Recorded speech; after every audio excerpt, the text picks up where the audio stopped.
Well, good morning, everyone. My name is Jacob Frey. I'm the mayor of Minneapolis, and we are here at an incredible business at Wenrich Construction. Let's give Wenrich a huge round of applause, everybody.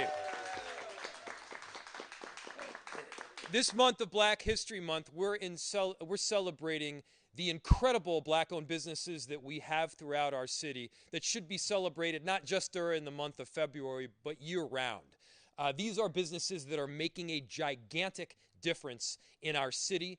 These are businesses that are making a gigantic difference in every single community in which they're involved. And by the way, they're succeeding.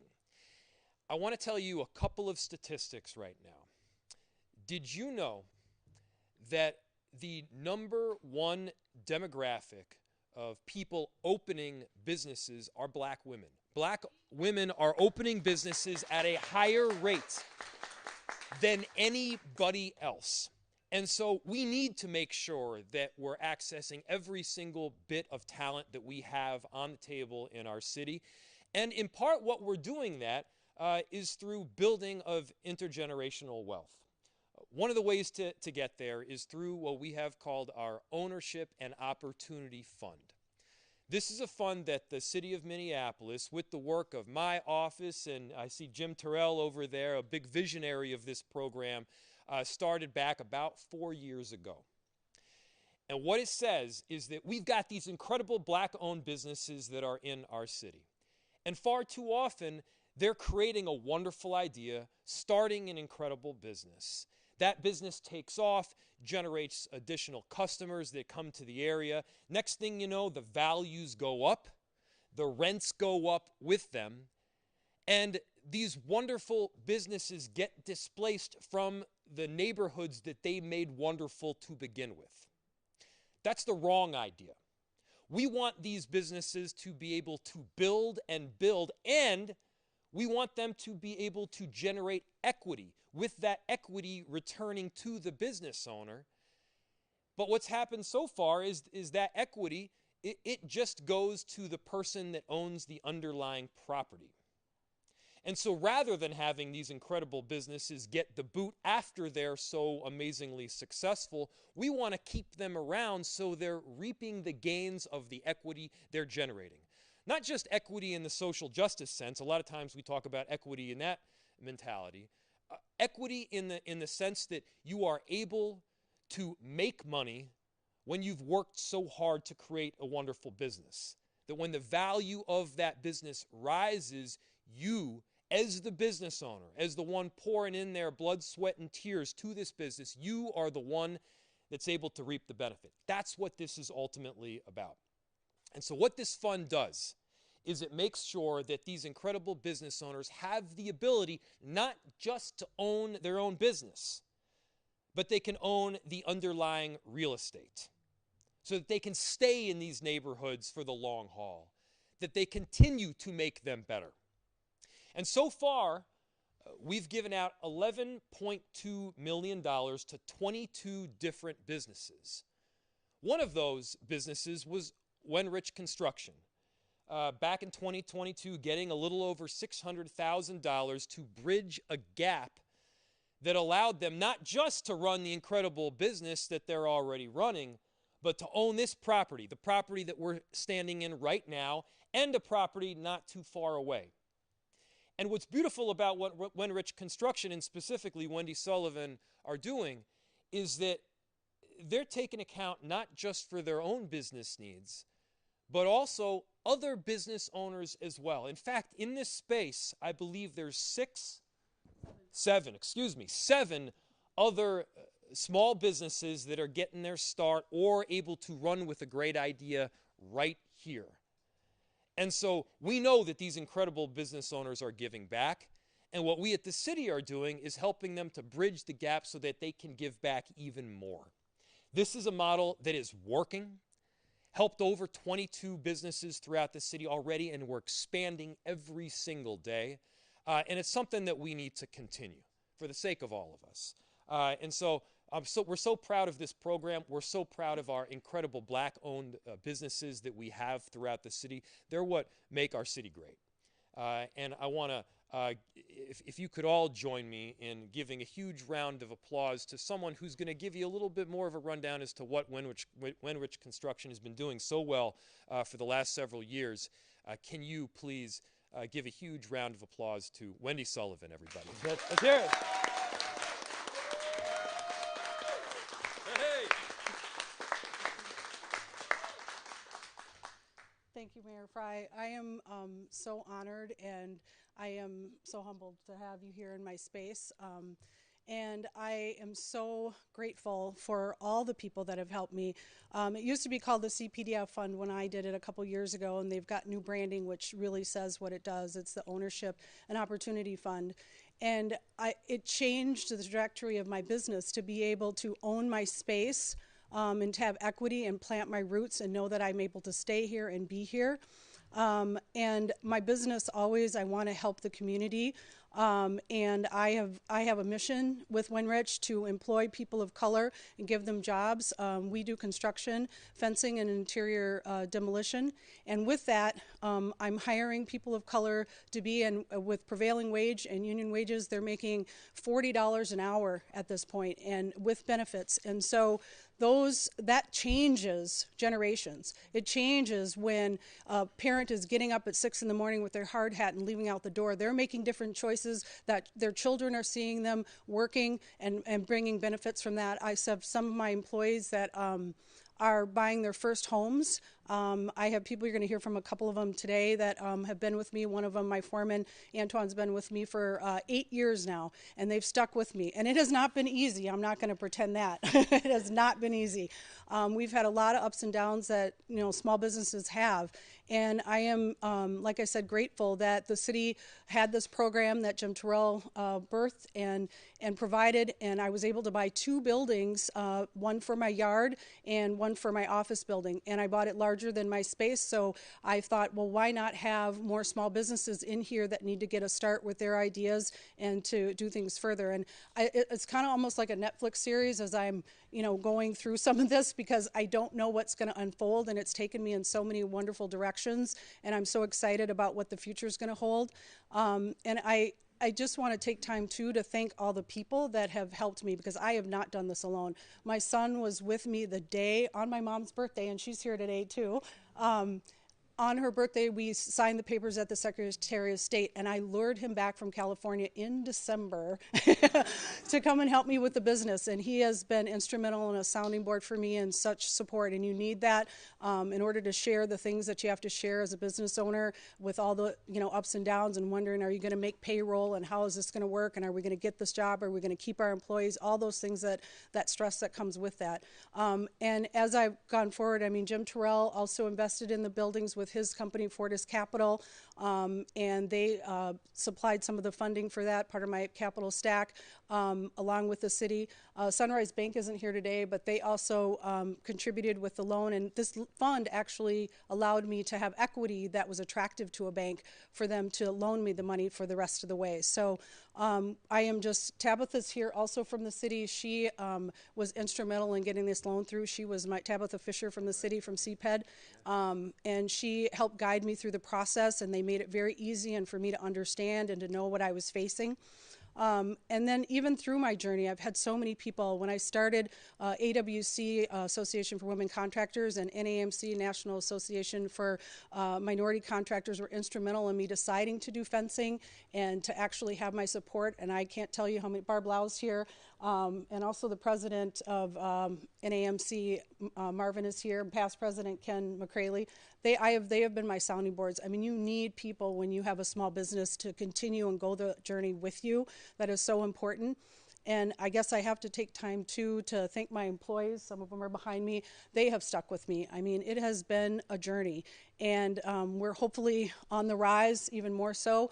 But it takes dips when you're a small business. And so I have to take time on this platform to say that I would love for the city and other agencies that are here to realize that it's not going to be just straight line upward in order to make it. It's going to do this. And so stick with us, because as we add new businesses, they're going to go through those same things too. It's just part of it. And when you're a first-time business owner with employees, it's a big job, and you wear a lot of hats, and you're working really hard. And so we do need, as small businesses, those support systems in place, not monetarily, and also with partners. My mentor partnership with McGough has been instrumental. I meet with the CEO, Brad Wood, almost every other month, and he helps me with my leadership. They're here today. Brandon's here from their office. And I've just had so much support. And this is gonna sound strange, but my ex-husband's here. He's a good friend of mine, and he has helped me so much with even meeting payroll. I mean, things like that, simple as that. People have stepped up and helped me. I have not done this alone, and I am just so thankful for all the people that have supported me throughout. And through this journey too, and buying these properties, it has morphed into a development piece. And I have some boards here that show some of the development that's going to happen in the future. And I'm working with ESG. They have been great. Gretchen Camp is here. And in going through the DTAP class, actually with the city, with Bridget's department, they helped me to understand development and how it should work. So for both the buildings, I have future development plans. And again, all of these people are so instrumental in helping me with my journey. I hope I didn't forget anybody, but I'm so thankful. Oh, sorry, Tawana Black is here, and Sarun, they helped me. Okay, so speaking of grants and walking the walk, my gosh, they have an amazing program, and they are working so hard and diligently with Black and brown folks to make sure that they create wealth. They granted money for me to help hire this year and bring on the key people that I need to run my business, so I'm not wearing so many hats. And then they also just gave me a grant for my building on 700. That's just a couple blocks down for the development, for pre-development. LISC has been also a great partner. And just recently, Neon has thrown their name in the hat, and they have got through and jumped over some hurdles when we were not looking so sweet. And they said, hey, we're going to still help you, and we're going to help you get over this hurdle. And so I'm hoping partners like Sunrise Bank and Neon and all of them get to stay the ride with me and see all those things that it can happen. And I'm hoping to develop those sites so that they can be here long after I'm here, after I'm gone. And I think next, I probably went over my time, is Antoine. He's my foreman, the one that's been with me for 8 years, and I'm so thankful for him. All right. All right. Hello, my name is Antoine Dukes. I've been with Wenrich since 2016. I'm grateful for the opportunity that she gave me. I was looking for a job, couldn't find any jobs that was good enough to have a good structure and support for my family. And just out of the blue, one time back in 2016, a friend of mine introduced me to Wendy, and she gave me a job, and I've been here ever since, just working as hard as possible. And it's been a struggle, but it's been a great thing. She's an amazing person, and she's like a mother figure. She's always here giving you advice, leading you down the right path, and always here with open arms to help you out. I guess other than that, I am the foreman. I do run the crews out in the field to get the fencing and the interior demolition done. And as of right now, she gave me the opportunity to be in the office, so I wouldn't be laid off. Doing estimating, so it's been a journey. It's been fun. But other than that, I think that's about it. Thank you. I'm going to introduce Pedro, my colleague. Hey, how's it going? My name is Pedro Ramirez. I've been with Rangers. I think this is my 6th season. I actually got this job. She needed help with a job or something. It was like 6 years ago for an hour, and I just never left. I've been here for 6 seasons. I love working with her. If any problem comes up, she helps me out. And I had a vehicle problem one time where I couldn't get a vehicle, and she helped me out with that too. I got the chance now to own home and buy vehicles and pretty much anything I want because of the help of her, giving me work and giving me hours and keeping me working because she likes the way I work, and I like having her as a boss, And that's pretty much all I got to say. I love this company, and I'm going to still be here for more years, And here's Antoinette.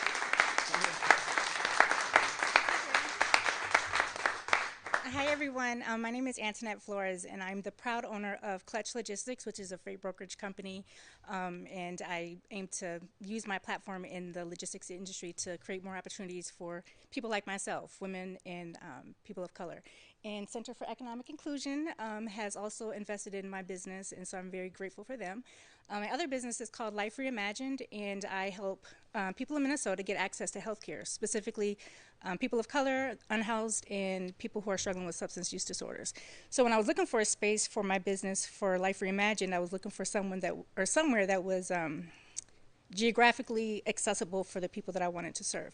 And so I believe it was God's divine intervention that I was able to connect with Wendy through the support of another business mentor, which he's not here right now, but his name is Mark Cooper, who works for the state. And we connected, me and Wendy, and she understood what I was trying to accomplish, and she offered me space that was affordable and accessible. So for her, I'm forever indebted, and I'm so just admired by her strength and her tenacity and her strong will to make things happen and make impact in her community. So I appreciate the time and you guys for supporting us. Thank you.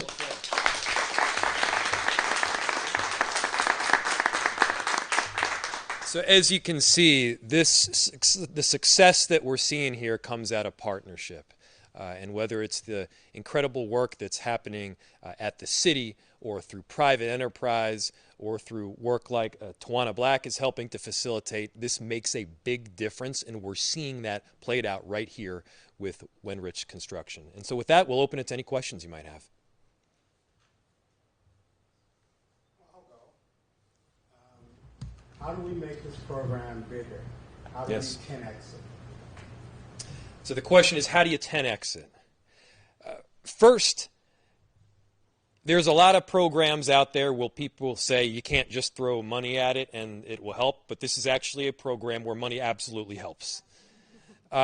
You need to be able to bridge the gap between whatever the owner, the business owner, has in their equity stack and the market value. So that's what we are working to bridge. And sometimes that gap is just $600,000. Sometimes it's $1.5 million. But once that gap is bridged, and Tawana can tell you this directly, architects like Gretchen Camp will tell you this directly. Once that gap is bridged, you see these businesses take off even further because they're not just paying rent every single month. They're reaping the benefit of the gains in value. And this is not news to anybody. For generations, a whole lot of people have made a whole lot of money off of investing in real estate, owning the business on that real estate, and then once it succeeds, they succeed themselves. We're just trying to replicate that for a community that has traditionally been left out. And whether that's been left out through redlining or exclusionary lending practices or segregation, we're trying to make sure that the precision of our solutions now match the precision of the harm that was initially inflicted. And that harm was precise. And so what do we need to do to 10x it? Money and partnership. So it's not just money, but the money is important. And secondly, what you see here in this room is a partnership that helps make it the scenario where 2 + 2 actually equals like 6 or 7. Because you got so many really talented people in the room, you're able to double down on the investment and then triple down on the return. That's what's happening.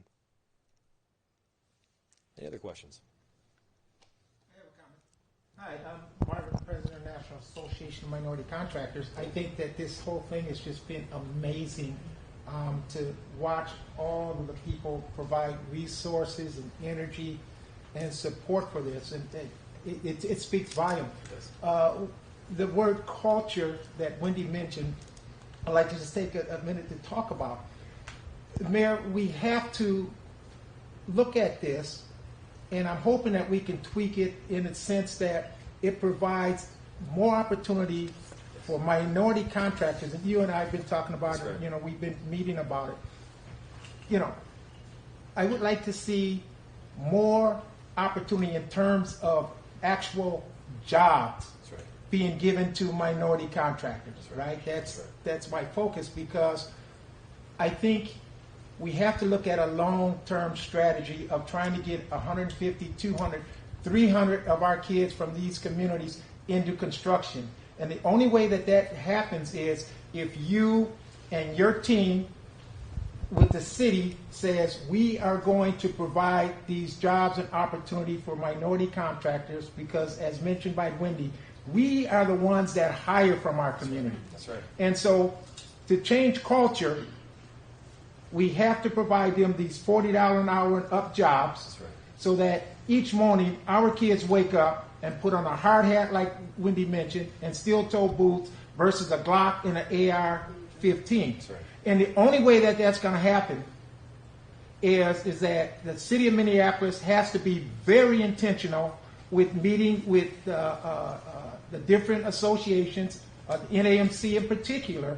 to help craft out a strategy that includes these ideals. That's right. And That's so I'm hoping to get my team That's right. to meet with you personally Yes. to craft out an initiative that sets to meet those particular goals and objectives. Yes, I'm happy to. And what Marvin is talking about right now is crucial. And when he says finding ways to increase the number of jobs for minority contractors, he's not talking about jobs in the singular sense, like one individual gets one job.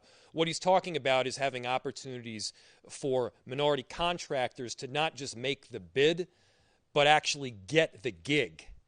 And this is a huge shift in the way that we at the city have done our contracting, is to make sure that we're working directly with minority contractors and crafting the best policy we possibly can. And the answer is yes, I will. Absolutely.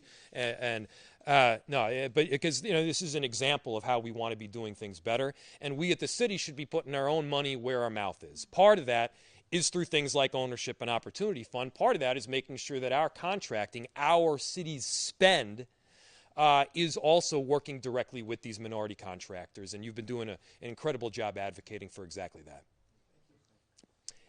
Any other questions? Media? Yes, yes. Let me, Jim, if I may, let me just see if any other press, and then I'll go right to you. If it's okay if there isn't anybody else. Jim, go for it.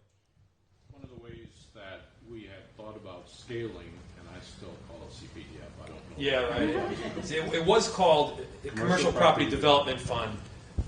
Nobody knew what it was or what it did. And so we changed it to the Ownership and Opportunity Fund, but the result is yeah. We had in mind with the white paper that created it, eventually creating a $100 million fund by using the city's bonding power, not general obligation bonds, but bonding just the same, and people a lot smarter than me know the difference between the full faith and credit and just having the city be the issuer. Some variation on that theme where we could scale to the hundreds of millions rather than the millions was still the vision when it was first created. That takes time, that takes effort, that takes underwriting prowess and other things. I'm no longer with the city, but Fortis Capital is interested in assisting scale that program internally, externally, or all of the above. So that's my ask, is to have an opportunity to meet with you and continue that visionary work to potentially look at the city's bonding power to scale the ownership fund, the CPDF. Of course. And that's another easy yes. And Jim was around from day one as my office and his office worked together to ultimately craft this particular fund. And as you mentioned, there's good ways to expand it. Mayor, Great. Yeah. Yeah. Because I want to send the press if they want to go get B-roll or whatever. If he's Yeah. going to talk to community members, you're welcome to go and tour the space and grab video. Great. Because they don't have any questions. Okay. So just wanted to. We're good. Thanks, everybody. Yeah.